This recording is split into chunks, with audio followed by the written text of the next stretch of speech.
holds it anytime now. Race number 7 and they're off. Euromax draws for your lead. Buko Juice moving up by the rail.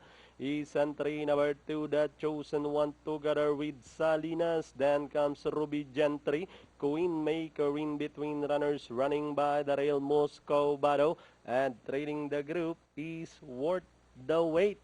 As they race the last 900, now we have Salinas takes up the running over the chosen one in second. Racing in third, Queen Maker, then moving up on the outside, Buko Juice, followed by Moscow Bado.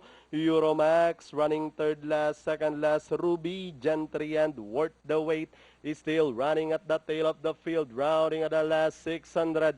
It's still entry number 4, Salinas, leading the field. Buko Juice now running in second, moving up on the outside, Euromax, Moscow Bado, Queen Maker, the chosen one, as they turn for home. Salinas just in front, moving up now on the outside is the favorite. 2A Euromax together with Buko Juice, Moscow Bado, and down the stretch they come. Euromax this time by about 3 lengths, followed by Buko Juice. With 50 meters, it's all Euromax. Second, Buko Juice, Moscow Bado, Ruby Gentry, Salinas. Then comes the chosen one, Queen Maker, Worth the Wait.